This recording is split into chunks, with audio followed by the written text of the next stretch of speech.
What is up, and welcome to another edition of the Bruin Bible. Will Decker here with Jamal Madni from the LA Football Network. We have a guest that we have been circling for a very long time to come on. One of our favorite players for UCLA in recent years. We call him Big Play Quentin, our boy Quentin Lake in the house. What is going on, my man? I'm doing great. Can't complain at all. I appreciate you guys for getting me on the show for sure. Man, we appreciate you. We want to hear all about your football journey, what's kind of brought you to be an NFL draft prospect moving forward. But first, we got to go with an ad read from our new sponsor. It's BetOnline. BetOnline is the place to go for all your needs. For the MLB season coming up in the NBA playoffs, make sure to check out BetOnline when moving forward. We're going to have a link in the description for you to check on out with that. So please check out BetOnline, where the game starts. Quentin, we see you now as this polished prospect as a whole, and it's really exciting to kind of see your progression. What got you into football in the first place? I know your dad obviously had an illustrious career at UCLA, played in the pros. Did he push you towards the game, or was it more of yourself kind of looking at it and going, I want to be a part of this? Yeah, so very early on, very, very early on when I was super young, I was a gymnast. A lot of people don't know that, but I was I did gymnastics, as a young kid. It's important to have flexibility and all that stuff. And it was fun, flipping on the mat, being on the balance beam, all that stuff. So, but then my dad kind of realized, let's get him into a little bit more quote unquote, manlier sports, you could say. So it became baseball, football, basketball.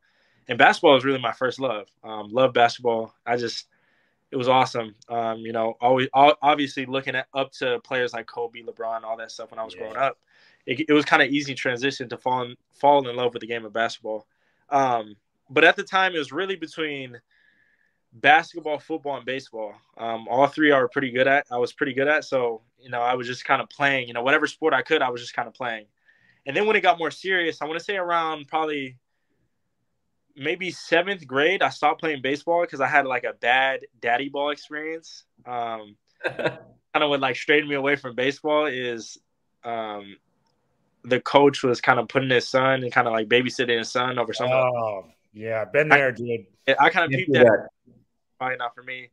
Although I was pretty good at baseball, I just I'm not. That's something I didn't want to deal with. So I kind of fell out of love with it. And then moving forward, 7th and 8th grade, it was either between basketball and football. And at modern day, my local high school, I'm from Irvine, grew up there. My local high school is University High School.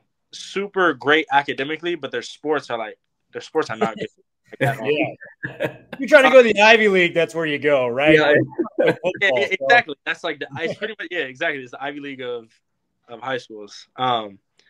So I knew, I was like, you know what, I can't do what I want to do because I was competitive. So for me, it would have been too easy, So I was like, are there any schools? And I was like, okay, modern day. I think I went to a camp. So going into modern day, I was thinking I can play basketball and football, right? That's just kind of what my goal was. I wanted to be a 2-sport athlete. And I ended up hurting my knee the 8th grade summer going into my freshman year of high school, and that kind of strayed me away from basketball in general because I got hurt playing basketball. So it kind of scared me. So I was like, well, here's football. I didn't play my freshman year. I was on JV my sophomore year, and I was still kind of recovering from my knee injury, and I wasn't good at all. I can't say I was. I was pretty bad actually. And then obviously once I got recovered from my knee injury, obviously started getting better, more powerful, stronger, all that stuff. So actually my junior year of high school, and mind you, I'm playing corner all throughout high school. My junior year of high school, I'm a backup. I wasn't even a starter. The guy that was starting in front of me, he ended up pulling his hammy 2 weeks before the season. So they said, okay, well, you're up now. And I was like, okay, cool. Got the chance to start and, never looked back. During that season, I had 8 interceptions and then kind of used that, kind of kept that ball rolling into my senior year. And then obviously started picking up some offers, based off my performance. But in terms of my dad and him putting pressure on me, it was never him. He never put pressure on me. He said, you can play, do whatever you want to. Even if you don't want to play football, you don't have to. Even if you don't want to play basketball, you don't have to. It was never I played football. I was great. You got to play football and you got to be great. No, it was never that situation. It just sort of happened to be that way, you know? So, yeah, man, you've got a good dad. You know, he never pushed you towards anything. Yeah. With modern day, man, I've got to hear about it because I am from California. When I go out of state and I'm talking, you know, football with people that go, oh, modern day, that is the big name high school when it comes to Southern California football. Yeah. I was looking at the roster you guys had there and just the amount of recruits. How many D1 players did you guys have on that 2016-2017 squad? Yeah, so we had –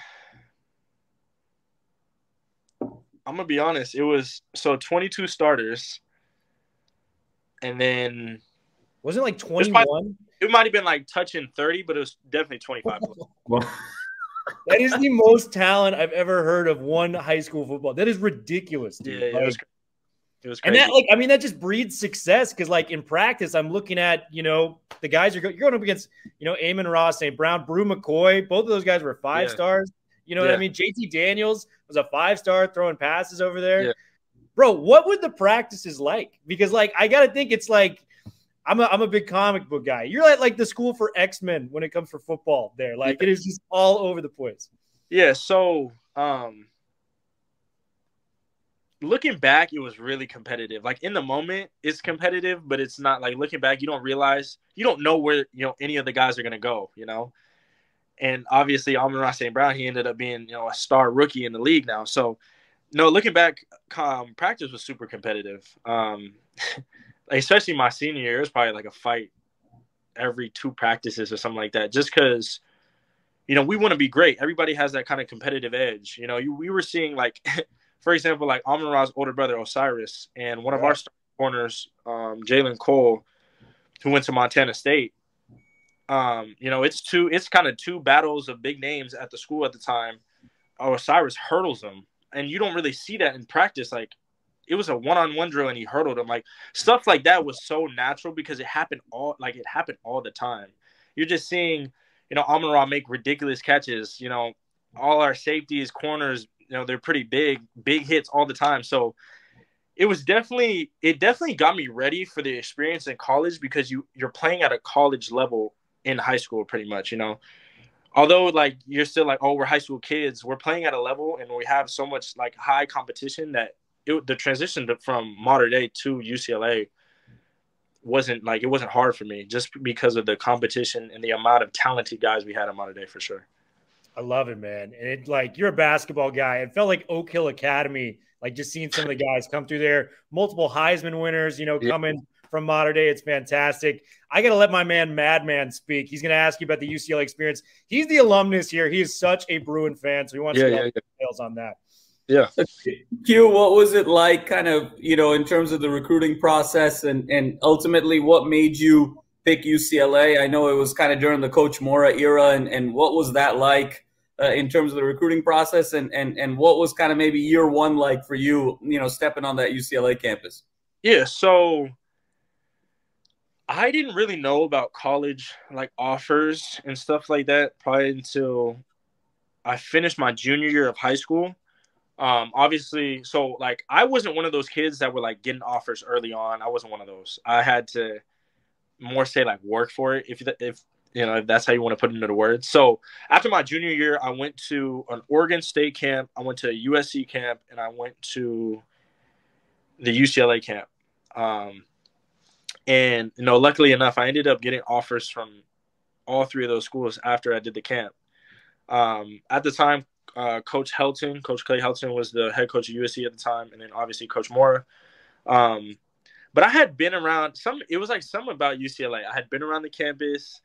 It just felt so natural for me, right? But at the same time, I really loved Coach Helton's coaching staff at the time.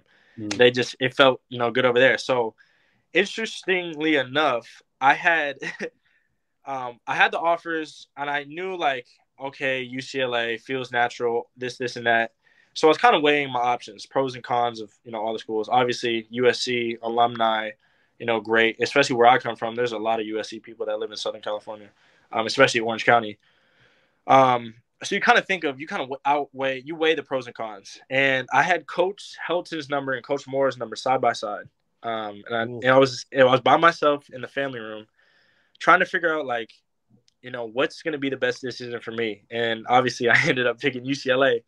But for me, what kind of put UCLA over the edge was it felt like home, and then also it felt like a good opportunity to play early. I didn't feel like there was a lot of I felt so confident in my abilities, and I didn't feel like the competition was as high where, like, even though I'm a really good player, there are other really good players, and I would have to, like, sit behind them for so long, because I feel like now, like, that happens a lot for some players. But I felt like I would get a fair shot, that's kind of what I felt like. So that kind of put UCLA in that number one spot for me, for sure. That's awesome. That's great to hear, Q. And you've been an impact guy from day one and never looked back. And now kind of segueing through your career, obviously there was sort of the shift from Coach Mora to Coach Kelly. What was that like? And obviously switching coaching staffs and what's it been like to be under Coach Kelly? And did you kind of consider during that change, hey, maybe I want to, sort of change universities or what have you. Maybe I want to transfer, and what ultimately kept you in Westwood? Yeah, for sure. I always knew that, you commit to a school, not a coaching staff. That's the biggest thing. At least if I were to say to young players now is you're not committing to the coaching staff. The coaching staff can get, they can leave the next year, the next week, so you never know.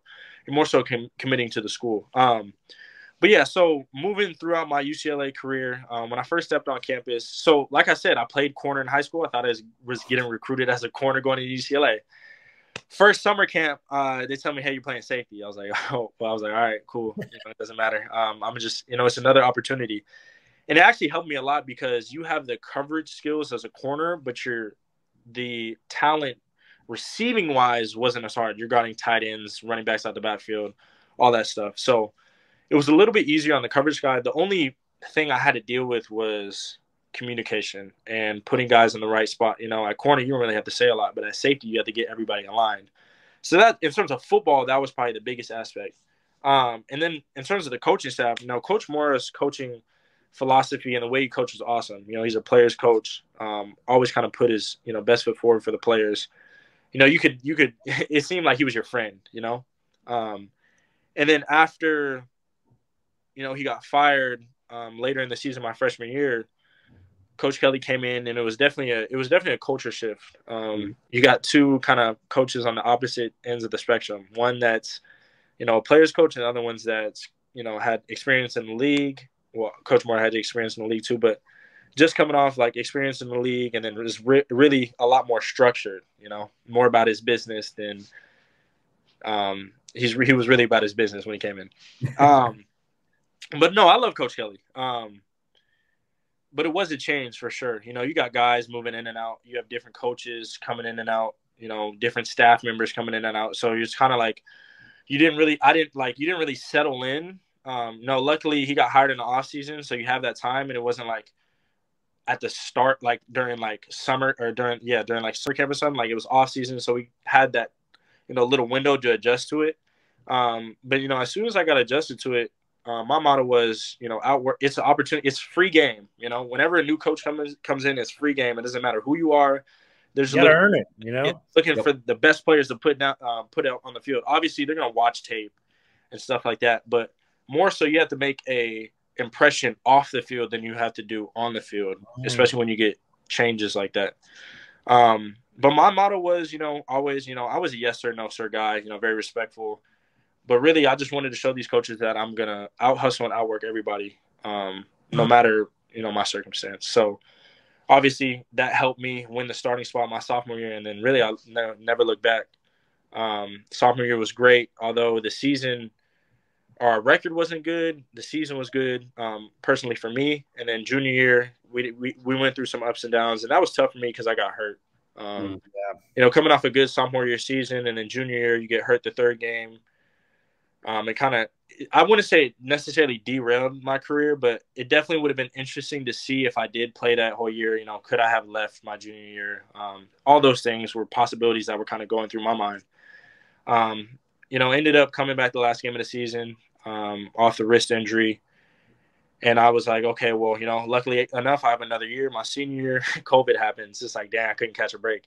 But capitalized on the COVID year, and to be honest, I really thought about leaving that year. I kind of told myself I never really wanted to be a 5th-year senior just because I felt like I didn't need to. Like that was more so I felt like I was ready, but I said, and I kind of looked at like projections and all that stuff. So I was like, you know what, another year won't hurt me. Come back, have probably the best year I had at UCLA this past year. Oh yeah, man. Have a great season.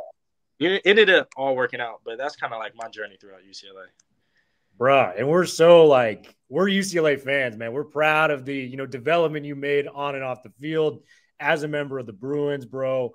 I want to kind of transition to the next topic we've got. And, big time players make big time plays. And there was nobody in the secondary as a fan of the Bruins that's covered this team. I'm not just gassing you up because you're on the show. Yeah. I genuinely mean this. I can go back to USC 2020 when you high point picked Keon Slovis near the sideline. Yeah. I can go back to LSU when you're breaking up passes in the secondary, keeping the momentum going with UCLA. I could break it down when you're the Reese's Senior Bowl Player of the Week against USC, the second time. And by the way, the second pick against USC, as much as I love the first one, you tipped that up in the air and then caught it.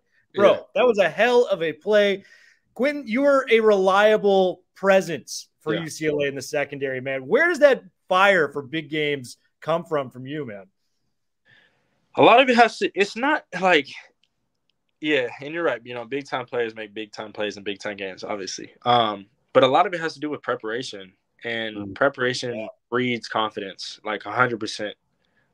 Even you guys probably going over a script and having your questions ready and all that makes it easier for you to interview people. I would assume it's kind of the same way. So for me, it's just film study. The homework that you have to do in football is so critical, whatever level you're on.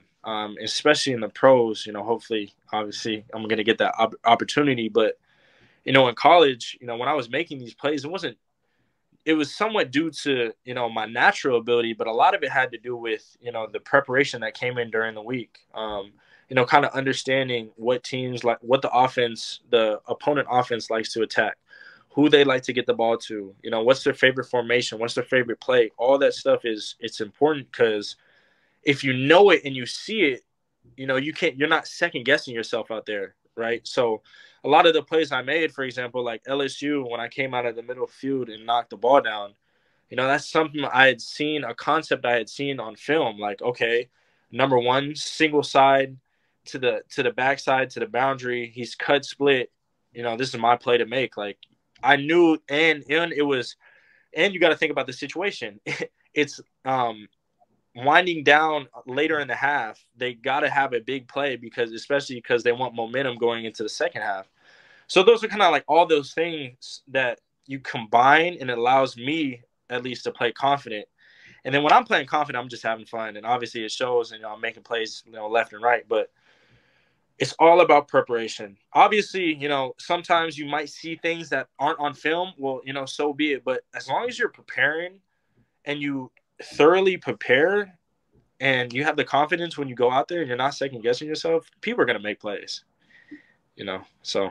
I love it, dude. Preparation is the key to success in life moving forward. I did this with one of your teammates, Alec Anderson, and Madman and I are going to kind of jockey around between. But you have a lot of teammates that are going to be, making that transition to the NFL as well. I want to hear what you have to say about them. The first player I got, and he's one of my favorites on the offense, was a walk-on, Greg Dulcich. Yeah. What do you got to say about the boy Greg? Call him a unicorn, man. Like the tight end position is changing right now. You got tight ends running super fast, super athletic, can block, run routes, catch the ball, like all that stuff. So, and I think that's kind of one of the things you've seen over the course of Greg's career, right? You see, like, he comes in as a wide receiver, comes in as a walk-on, got a little chip on his shoulder. Obviously, he has the talent and the receiving ability as a receiver moving from tight end. Then you see his development as like a true tight end. He starts being able to, block better, becomes more aggressive in run schemes, using his, big, long body to wall off defenders and stuff like that. So you kind of see the transition. And then obviously his junior and senior year, he just blew up, had, 2 great years, which, ended up he wanted to pursue his, NFL dreams. And I think, he's probably, and there's been a lot of tight ends that's came through UCLA, but, he's definitely up there with some of those guys. Like I said, he's a unicorn. He can do it all. He can do it all for sure. I love it, man. Madman, you got a player for him? Yeah, well, Q, what about Zach Terminator Charbonnet? What's your take on Charbonnet and him coming back? Yeah, he could have left easily, so easily. He's special. There are a lot of guys you see that you kind of don't like. You're in practice, you kind of see him here and there, but looking back, like, he's special, man. He is special. And it's not even what he did, like, on the field. Obviously, that speaks for itself. Super strong, fast, all that. But I want to tell a story. So, please do. It's summer workouts, or whenever you got there, we were doing conditioning, right? And for most guys, conditioning is hard. Like, it just is. You get tired. Man, Zach is. When I said I've never seen somebody not get tired during condition, like, I'm talking like didn't bend over, no hands on his hip. Like, when you say Terminator, it really reflects that in how he works too. Ooh, that's the biggest thing is he just doesn't get tired. He is literally a robot out there. Like, it's crazy. So yeah, we were running, wind sprints or whatever, and he was killing it. I'm talking about I'm like running this way and I'm looking like, wow, like he's in front of everybody, all that, not getting tired. And that just, obviously that transitions to, what he does on the field. Blows up, has 3 touchdowns against Hawaii first game, and you're just sitting here like, and for me, it's just like, it makes sense. He's put in the work, super special talent. So, he'll I know personally he's going to have a huge year at UCLA next year, but I'm excited to see how he transitions to the NFL because, as we all know, he's going to get there, obviously. But sure. It'd be interesting to see, how his talents and how his career transitions to the next level for sure. I love it, man. And I got to bring it back to the Shrine Bowl. You and Kyle Phillips, had a very solid week at the Shrine Bowl. We were keeping tabs on you guys, cheering on our Bruins. What's KP like, man? He seems like the ultimate slot guy. I've always thought he was super underrated. Got a little bit more shine this year, and he really improved his stock there with yourself at the Shrine Bowl, man. Yeah. And crazy enough, me and Kyle were roommates at the Shrine Bowl. But, when Kyle first – I've known Kyle for a while. I knew Kyle in high school. We played on the same 7-on-7 team. And, he just kind of has that, white boy swag, super – he's like – and I hate comparing Kyle to, like, Cooper Kupp and Hunter Renfrow. That's what I'm hearing, though. Like, Renfrow was the comparison that I heard. Like, it's yeah. It's easy to compare him to those guys just because they have very similar games, slot players, obviously, shifty, all that. But Kyle got his own sort of way he runs routes. He'll hesitate you mid route, and he's super savvy with his stuff. I think the biggest thing is he understands how defenses are trying to attack him. So me being able to go against him almost every day was awesome, and definitely helped me throughout the course of my UCLA career. But Kyle's going to be great. He can do it all too. And people don't understand he run blocks too, like really well. I'm talking like really well, more than like. Although he's small, he's strong. He can run routes, block. Is smart, got good hands. And you kind of saw him tear it up. Like, I wish people would have showed what he was doing. Like, I wish people showed his practice clips because then people would have been like, it wouldn't have been like so surprising.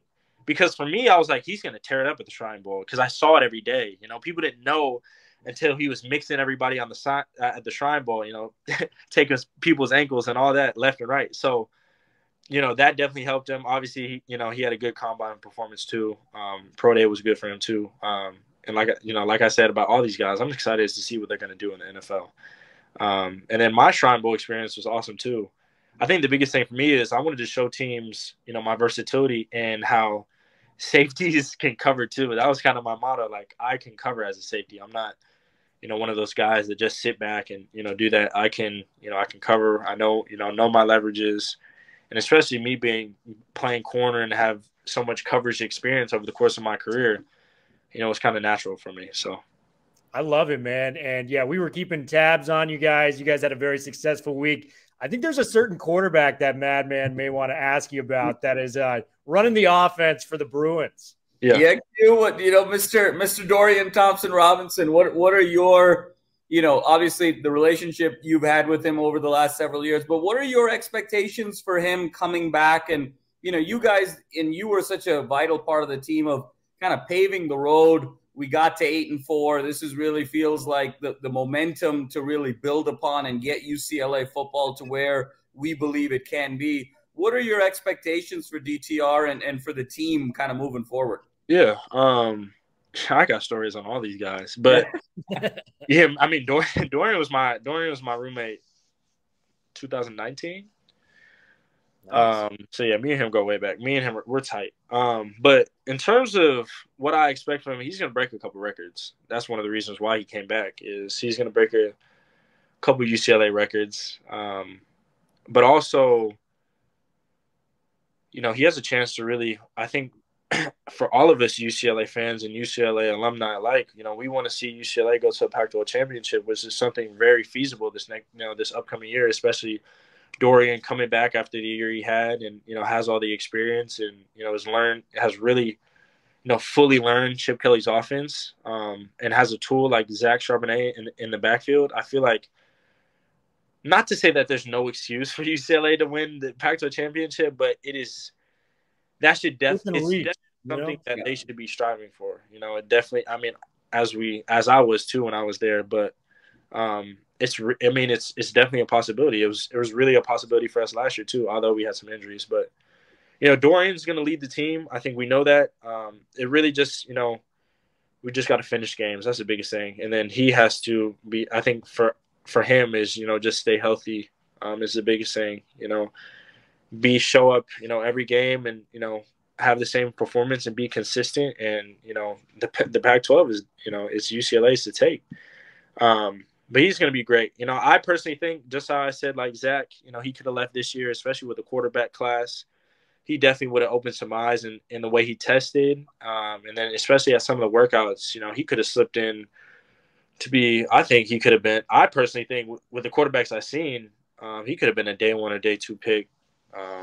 To be honest, because talent's there, man. Talent's there. He's the talent's as talented as you'll see. Yeah. So, he's another NFL caliber quarterback in my eyes, but he definitely has another year to really up his draft stock, which I'm excited to see for sure. I love it, man. And this year, you guys kind of got over the hump. Unfortunately, the bowl game did not happen.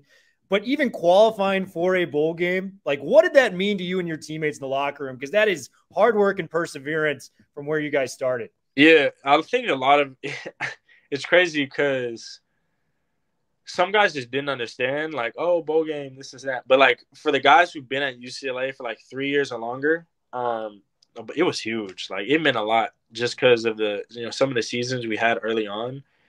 I think it kind of showed that we were finally buying into what Chip had planned for us, which was good to see. We got some new additions through the transfer portal that definitely helped us too.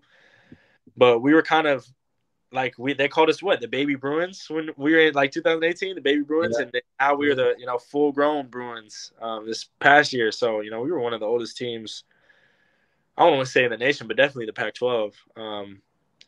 But no, it was awesome, man. Although, it's unfortunate what happened. Just being able to kind of look back at what we did, years past, and then sit here and say, we kind of earned this. We worked hard. We won games when we needed to, and it was super gratifying. Having that ability to play in late December. Beating SC. It was very cool, man. Yeah. Very cool. And not just beating, but hanging 62 in the field. Absolutely. That's going to go down in the record books for sure. It has to. Believe it. Bruins fans have been talking about it all off seasons. We can ensure you on that. You're going to the next step, man. I want to hear about where you're training. What's the hardest part about the training? What's the easiest part? You're making that jump to the NFL, man. This is a dream that is being realized. So, don't applaud for yourself. This is a very special thing you get to do, man. Yeah, no doubt. And I definitely need to probably take a step back because I've been on grind mode ever since I started training. But so I'm training down here in Irvine, California. I'm at home. I thought about training in other places, but I didn't necessarily you don't need all that stuff. Kind of like what I mentioned before, all you need is a gym and some grass. That's it. In terms of that, I'm super old school. I don't need all the fancy facilities and all that stuff. But yeah, just training out here in Irvine. And then in terms of the process, it's wild. It's not hard for me training because I've always been on the hardest part about it is I guess for some guys is you have a lot of this is the time where you have a lot of time on your hands. No one's kind of watching over you. You're really independent, because you're just waiting for draft day. I mean, some guys have workouts and stuff like that, but other than that, you're free to do whatever you want to. But personally, that has never been an issue for me just because I've kind of always been on a certain schedule.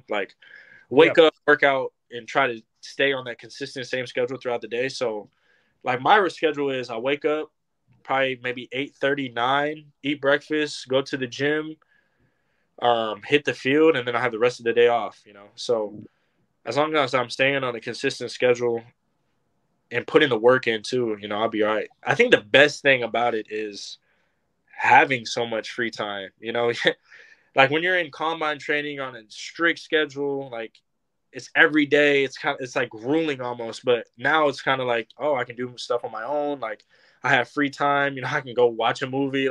You can really just sit back, relax a little bit, and kind of really enjoy, time with your family or your loved ones or whoever. So, it's been awesome. It's been awesome. It's a crazy process. It's definitely not over. I got some visits and stuff coming up. So the whole NFL process hasn't really left me yet in terms of the build up to the draft. But, it's been awesome. Going to the combine, all that stuff. It's been great. It's been, I wouldn't it's just been awesome. I don't really have a lot to say because it's just you can't really put it into words because, it's something I dreamed of. I don't really know, but it's here now, and I'm excited to see where my future is going to be held in. What is it? 20-some days, April 28th.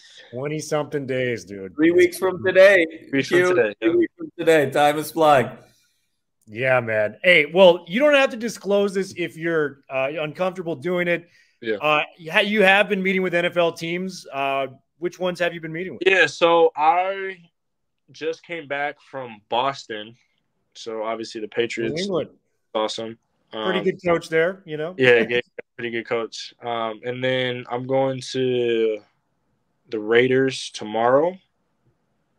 Silver and black. And then the Chargers. Ooh. The 15th.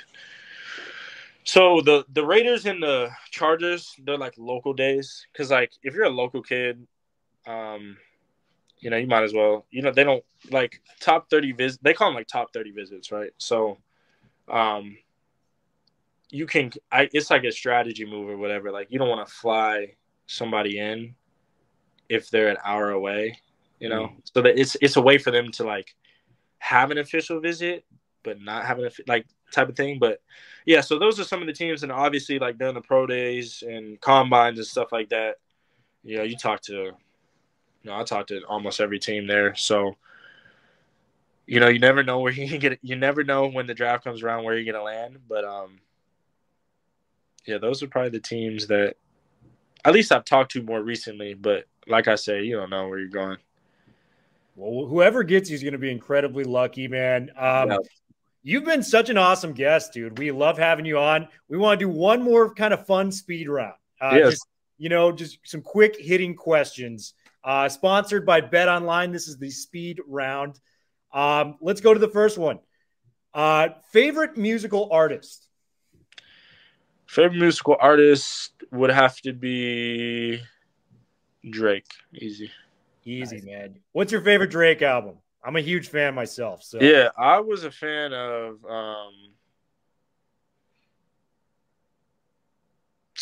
oh my God, I'm lost. Was it? It's not. Is it Views? Yeah, it's Views, right? Views. Yeah, Yeah. Views and Six, man. That's the I listened- iconic one. You Yeah. know? Yeah. I'm a Nothing Was the Same type of guy. You know, maybe if you're reading this, it's too late. Those are some that whole era is just classics, right? Yeah. I love that stuff. Favorite food? Oh man, Korean barbecue. I'm about to get some too. Oh man, barbecue, bro. That is the best. Yeah. Have you ever been to a place? It's in Koreatown. It's called Quarters. I haven't been, but I know there's so many spots in Koreatown in terms of Korean barbecue. But I definitely have to check that out. It's good, dude. They add this cheese sauce that blows your mind, to the Korean barbecue. So, man, if you're hungry, you know, in the near future and you're around K-Town, definitely check out Quarters. Favorite vacation spot, Quentin? Man, I haven't been on vacation in a while, but if I had to choose, it would be in terms of vacation, I like tropical stuff. So I would go to Jamaica. Nice. We actually interviewed a linebacker earlier today, and he had the same. It's a Baylor linebacker named Terrell Bernard for our draft show. He said Jamaica as well. So, man, like-minded people. You know, you and Terrell are, man. Favorite player to model your game after? The easy answer is my dad, but I won't say that. I'm gonna go with Justin Simmons. Ooh, same type of body type. You know, same position, all that stuff. So, and then, you know, he has good football IQ, student of the game, and is a good man off the field. So, it's kind of easy to model my game off him. Simmons is a good dude. We're actually going to be working with him this summer. We're doing a 7-on-7 camp that we're sponsoring. He's going to be there. Caleb Wilson's going to be there. The invitation's on the table, man, if you want to come through. So we'll just slide that out there. Last one I got for you, bro. Favorite UCLA memory? Favorite UCLA memory? Man, you can't beat LSU. Oh, yeah. That was big, dude. That was huge. Yeah, it was big. SC was. I just gotta go with LSU just because of I feel like there was a lot of hype around that game. SEC coming into the Rose Bowl, you know. Coach O talking about Sissy Blue, all that stuff. So there was a lot of hype around that game, and then for some reason, I just felt like, you know, we were being disrespected a little bit. And then just to be able to show that, you know, we can play against SEC talent was awesome. It was dope. So yeah, I'm gonna remember that one forever for sure. Man, you beat a team that had just won a national championship 2 years prior. I mean, that's pretty damn good. Yeah. Quentin Lake, man, thank you so much for coming on the Bruin Bible. You were on the short list of guests we wanted, man. And we can't tell you how much fun this was. Man, thank you so much, Quentin. This was amazing. This was awesome. I appreciate you guys for having me on.